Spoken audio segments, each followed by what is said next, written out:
Alright, here we go. This is a ranked 2v2 on Crater between the red team on the left side, airmechanik in the classic Osprey, and XiraFires17 in the Black Ops Helix and their opponents, the Carbon team on the right side, BlastToBits in the Black Ops. Oh no, that's actually the classic striker, but in Carbon team it kind of looks Black Ops-ish. Kind of cool. And his teammate, Black Ops striker, sorry, and his teammate, the flying the classic Neo, LaiYR. Both players are in anger, and I think XiraFires is also in anger, and airmechanik is in Legends, I believe. Oh, Nova, okay. Either way, they are both opening pretty standard. LaiYR doing a little bit of boomer harass, trying to delay this grab of the outpost, but doing it a little bit too late, taking a lot of damage in the trip, and does get finished off pretty easily by the Carbon team. And while BlastToBits opens again standard, taking out the tanks, does have a tiny bit of a lead on the red team, but the red team now has, you know, two players leapfrogging units up with two T9s and a Gemini, and they will be able to clear the middle units a little bit faster with that. But it's not like a huge deal when it comes to a mid fight. Really, it depends on the positioning and the unit composition for the most part, especially on Crater. Oh, and does look like BlastToBits is making a secret stash of jackals at the bottom, and is setting off the light mines. So that's a great great planning out. Very it just shows a knowledge of the map. And experienced players, and now it does look like both teams are still going pretty standard mid opening, and it does look like XiraFires is grabbing a couple of creeps, trying to does not do it before the Carbon team does though. However, the Carbon team is way behind in terms of unit presence here in the area. Although it is 27 to 25, BlastToBits has a lot of that down here in Jackals, and they are kind of lacking in terms of tanks. They might be able to clear some units over here, but it does look like, I would guess, that the red team is going to win this mid-fight eventually, because the Carbon team does not have enough units sitting over here. Definitely no healing units even, so these tanks will go down pretty quick, and will not have a chance to continue to survive. LaiYR does retreat one, and the Carbon team does look like it will pull back, with the two dogfighting mechs do get a focus fire and can finish off XiraFires in the air on his way out. But again, the Carbon team has pretty much lost all their units here at the mid fight, forced to pull most of them back. Only two Gemini over here to sort of keep the outpost neutral, in this case where it does get a little bit where it does get under red team's control. And it does look like BlastToBits has done a custom path at the bottom, and will start to send these jackals. I always get those confused, but it does look like XiraFires has been able to scout it and will start to put down whatever he has in queue, which is a lot of tanks, pretty much a full queue of tanks, and I don't think these jackals are going to be able to overwhelm this amount of tanks over here. BlastToBits trying to do what he can. The jackals actually hit the back, and he does set them too wide to try to do whatever damage he can. Oh man, kind of low on health, will be chased by the red team, and well, just does get chased a little bit far, and airmechanik does not continue that pursuit. So it does look like the red team was easily able to hold out with that scout, and XiraFires luckily with a full queue of Gemini, and gonna do a little bit of harass on the very likely and actually empty outpost down here at the bottom. Yeah, when you do send out in airmech, when you do send out a push, most of the time it will be all in. So yeah, that's something you just got to take advantage of, assuming the opponent did go all in. And in those cases that they don't go all in, depending on, BlastToBits almost low on health, really low on health, and XiraFires trying to get that finish. Oh, and does get the kill on BlastToBits while LaiYR is sort of sending out. Will he be able to actually do anything up here? There's nothing defending over here, and this one Gemini is still pounding away and did neutralize this bottom right hand corner. Oh, XiraFires with, not with infantry, but just with more Gemini. They really need to bring some creeps down here or something like that, but it does look like BlastToBits does have, well, it appears to be a bunch of Sams and one Gemini. So in addition to those creeps coming in, they will be able to clear the rest of the units, take this outpost back under control. But it's 57 to 40. The Carbon team had to pull completely out of the mid fight. Red team grabbing the mid, has a couple jackals up here at the top, and it has the income lead.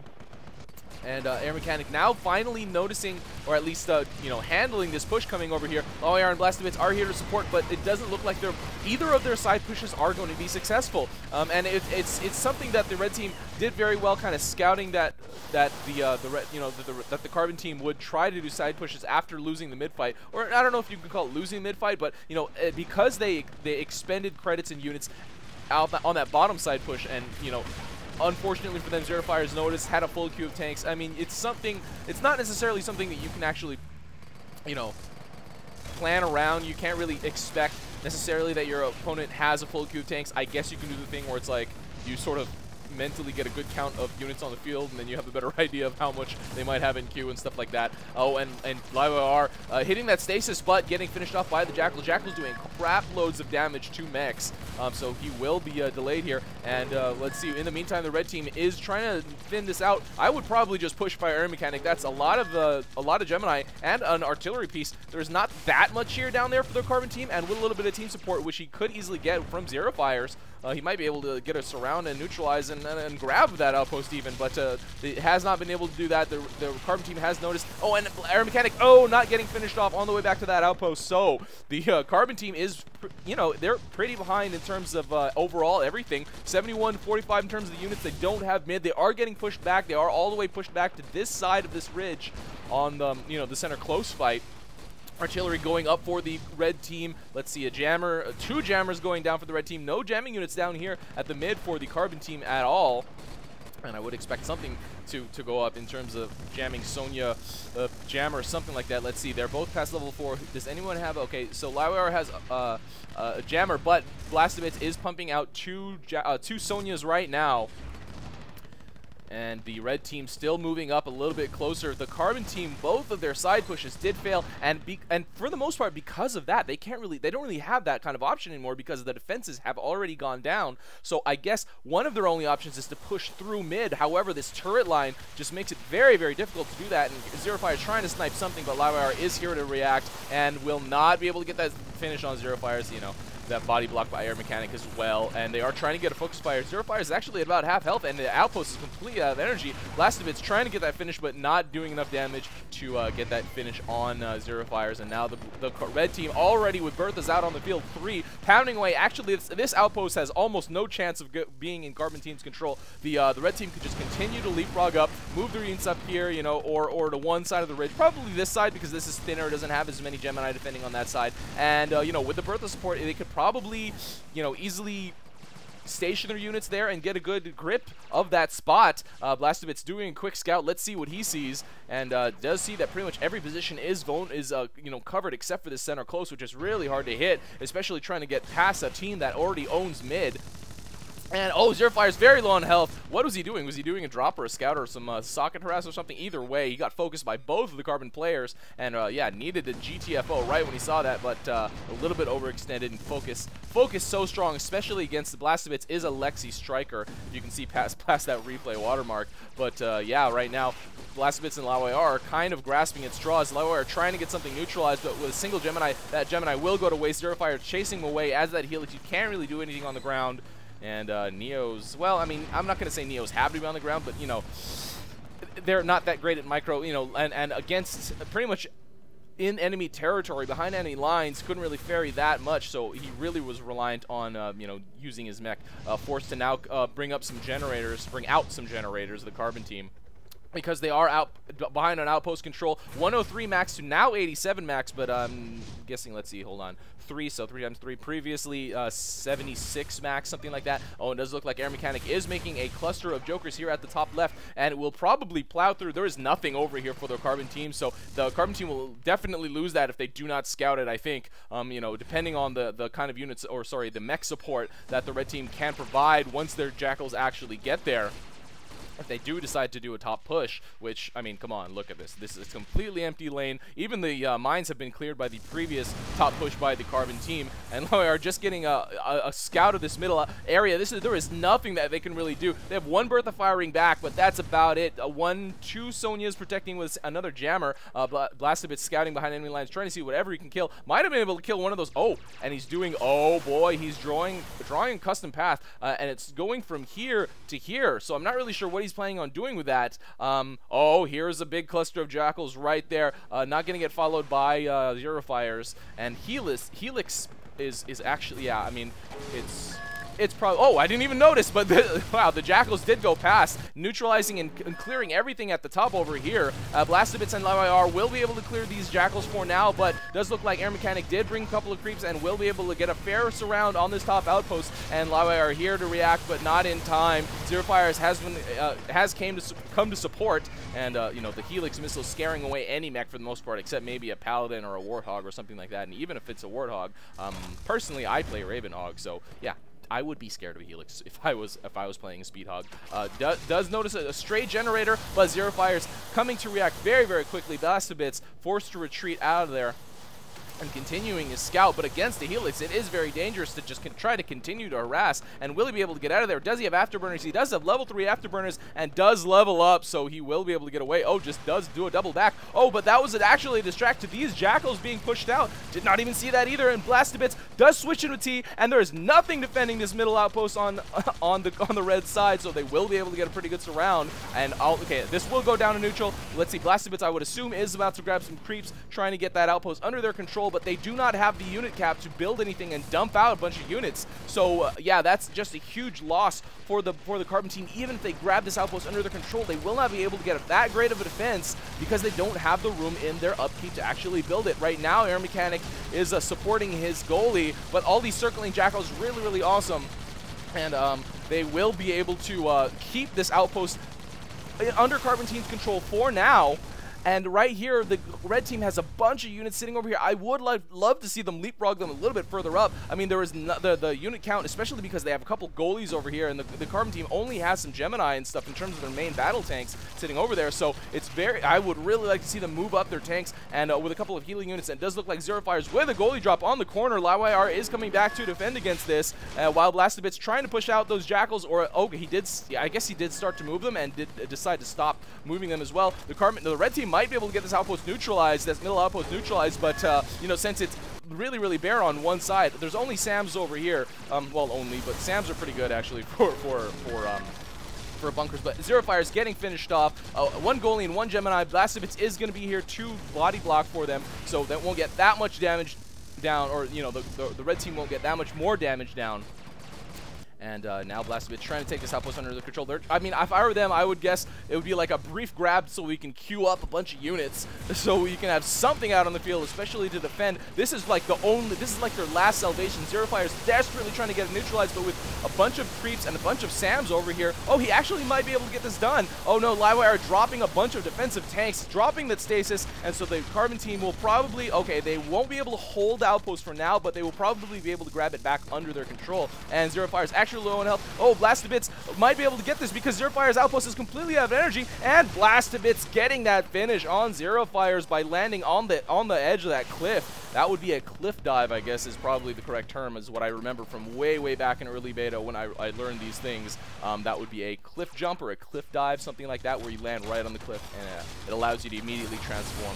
And the red team grabbing this outpost under their control once more, but with all those tanks sitting next to it, they won't be able to hold it very long. And LaiYR's creeps actually do walk in now, and they have protective Gemini here at the front. Again, this big cluster of units over here for the red team. Really would like to see them move them out or move them up. And they have actually a lot of Jackals sitting over here, so that will eventually be moved out, I guess. They could, I mean, even if they lose all the Jackals, I think a neutralize and a surround would be worth getting this outpost neutralized, and then they could try to clear it with their mechs or whatever units they decide to support and bring out from the fort or something like that. But they need to move probably sometime soon before the red team, or sorry, before the Carbon team is able to put more generators down on the field, mass up more units, and actually gain enough of an advantage to push either the top outpost, the bottom outpost, or the red team's fort, which is pretty well defended with a bunch of Jackals and a couple random Gemini and a hat for some strange reason. You know, but either way, yeah, unit compositions are unit compositions. The airmechanik healing the Berthas, doing the heal Nova, but not moving them up at all. They really need to move these out, I would say, because as of now, it's their game to lose. They have a huge advantage. 113 max upkeep, 118 actually, and it's 113 to 68 in terms of the overall unit upkeep. And they have lots of Jackals up here. They could move them out. They could move them down here, and this would be completely cleared, honestly, because there is very little that the Carbon team can actually do with just their fort and these two outposts under their control. You know, in terms of the upkeep that they can actually represent on the field, it's very low. LaiYR just doing a little bit of stasis. You know, you might as well, just because it's a cooldown ability. That's kind of what you want to do. Level 3 already, and BlastToBits has like level 3 sword, level 3 afterburners and armor, which is crazy. Yeah, Striker, man, Striker kind of OP. I will admit that they definitely you know, something needs to be done about the Striker. It's just exactly what is always going to be up for debate between everybody. And red team trying to leapfrog up here with a single Bertha and a couple Geminis protecting, which might be a good idea. But oh, BlastToBits dropping 4 Gemini here at the back. That's actually doing a lot of damage, and no one from the red team is actually responding right now. It's doing quite a lot of damage. Look at the amount of damage. 2 more Gemini getting dropped. All these units over here really need to be reallocated reallocated to defending and blocking. XiraFires is now doing a little bit of parry, but BlastToBits comes with even more Gemini, and the Gemini are killing all those defensive units. Oh man, and right now, oh my gosh, airmechanik with a Devastator here already at the fort. Oh man, that can do loads of damage, but the story is right here on the left side of the map. BlastToBits reallocating and remicroing his units, getting a better surround, and there's so many units sitting over here. They really need to reallocate. Airmechanik with that Devastator on the corner, but BlastToBits with so many more Gemini getting a reposition, doing a lot of damage, but they have gotten mostly blocked for the most part. Oh man, but the red team's health is so low, and BlastToBits with 2 more Gemini up at that right side, and that is going to be it. Wow. I thought the Carbon team was toast after the red team grabbed mid. They were approaching that center close outpost, and it was like there's nothing that the red team could, or that the Carbon team could do at that point. I was like, okay, just gotta keep ferrying up, make sure your outposts are defended, blah blah blah. Hold mid, don't fall, you know, and for the most part, it was also because they were losing outposts. They had the Berthas pointing at their middle, so their overall unit upkeep was very low, like their unit cap was very low. So let's just say they had plenty of credits and they had plenty of, you know, ways to mass up units or something like that. They wouldn't have been able to just because of the lack of upkeep. And so that's why I was like, okay, this game is over. But then, you know, BlastToBits distracting while LaiYR supported that Jackal push. I think, I'm not 100% sure, I kind of missed that, but I think maybe BlastToBits sent it and then they redirected to mid, and that was their salvation, grabbing that middle outpost, and right at the end there gave BlastToBits an opening to drop all those Gemini. My god, that was a lot of Gemini, and that was crazy though. If airmechanik did that Devastator drop a little while earlier, maybe it took them a while to get that Devastator out, but there were plenty of units sitting at that close center outpost that could have been used, and you know, Carbon's middle close outpost was pretty much completely cleared. You know, the red team could have moved out. I really, really would like to have seen what would have happened if they decided to move out, or at least just aggressively leapfrog. But basically, for the most part, because they weren't being aggressive enough right there at that middle, they were sort of playing into the hands of the Carbon team. The Carbon team was the one, was the team controlling the pace, because they got to poke and prod here, attack there. Although the red team took that top, the Carbon team did not falter. They didn't like desperately try to retake it. But once the Carbon team took that middle outpost on the on the red side, the red team, that was like their main focus. They kept throwing away units over and over and over again. They massed up all those Jackals and those Gemini, but they never used them and were forced to react to BlastToBits drops, which ended the game. So very, very interesting game. If you guys play or spectate any games like this, make sure to send them in to me. I have an online forum. It's very easy to find. It's in the video description. Everything's in the video description, guys. But speaking of video descriptions, I have a couple of new AirMech channels that are linked in the video description. Sikruitsi, I don't know if I'm pronouncing that correctly, but he's a German commentator, and he posts lots of AirMech games, so make sure to check him out if you speak German or not. It's just more AirMech content. And Pobal, I'm not exactly sure to pronounce that either, has been posting his own games, and I think he might start spectating games or something like that. So, you know, check out everything I have in my video description. I try to spread the word for the lesser known channels as much as I possibly can, guys. Okay, so send in your replays, watch more AirMech, play more AirMech, airmechanik XiraFires17, BlastToBits LaiYR, and I'm done.